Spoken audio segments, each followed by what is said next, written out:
pickleball paddles. They come in all different shapes and sizes. How do you know which one to buy? If you're new here, my name is Curtis. I'm a washed up baseball player trying to become a pickleball legend. And today I'm going to be helping you pick out your very own pickleball paddle.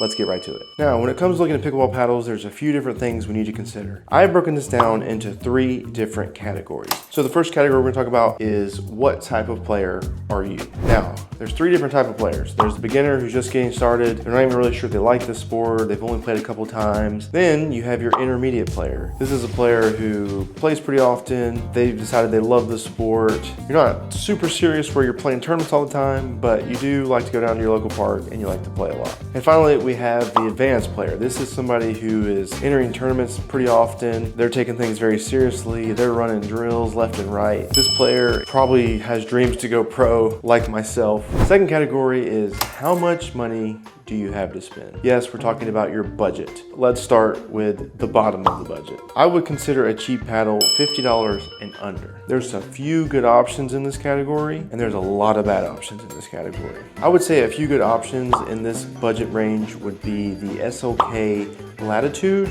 or the Onyx Recruit. Now these are pretty cheap. These will get you started, but if you play often, you're gonna find very quickly that these paddles leave a lot more to be desired. That leads us to the mid-level budget. For me, this would be about $50 to $150. To me, most pickleball players are gonna fall in this category. There are some bad options in this category, believe it or not, and there are some really, really good options. Selkirk has a lot of good paddles in this category, like the Halo, the Helix, or even the Evo. One paddle I have used in this category is the Onyx Graphite Z5. That is a very popular and very good paddle in this price range. It's about $80 usually. This paddle will service the majority of players. You don't have to feel the pressure to get up to a $250 paddle, especially if your budget doesn't allow for that. But if you do have the money to spend, we're gonna talk about the top end of that budget, and that would be $150 plus. This price range has every option of paddle that you could ever desire. I would say most likely people in this price range are people who are taking pickleball very seriously. They're playing a lot of tournaments during the year, and they may even be trying to go pro just like myself. Now this is where you'll find my paddle, the Carbon 1X. This paddle is $230 retail, but if you use code PKLD at checkout, you can get 10% off. There's also Clint's paddle in this price range. He bought the Selkirk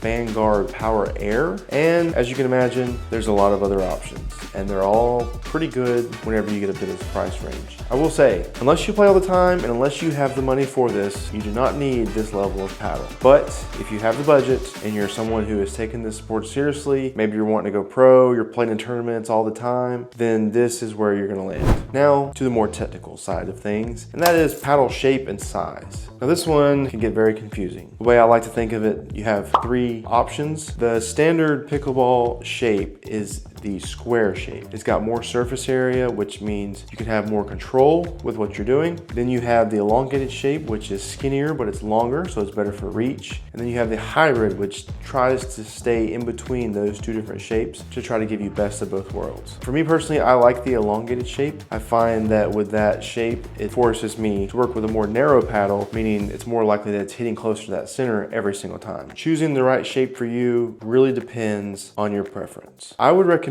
if you have friends who play, see what shape paddle they have, ask to try it out. That way you can get some experience with each different type before you go purchase your own. So with shape, there's also size you have to consider. Different brands have different options. Typically you'll see a 12 millimeter, a 14 millimeter, a 16 millimeter. I myself am using a 16 millimeter paddle. It's a thicker paddle. If you're unsure of what size to get, then just stick with that 14 millimeter. Can't go wrong there. When it comes to using a paddle, it can be difficult and it can be confusing. If you don't have to overcomplicate something, then I recommend you don't. What it's gonna come down to is your preference. Try to get some experience with each type of paddle. Ask your friends, ask people at the park. Most pickleball players are friendly and they wouldn't mind helping you out. Hopefully this video has been beneficial, and if it has helped you in any way clarify the type of paddle that might be right for you, I'd ask that you consider subscribing. Every Saturday I post a new pickleball video. We're trying to build a community here surrounding pickleball and help grow the sport. So if you have any questions regarding different types of paddles or just pickleball in general, I will be in the comments there to answer any questions you may have. But until then, thank you guys for watching. We'll see you guys next Saturday.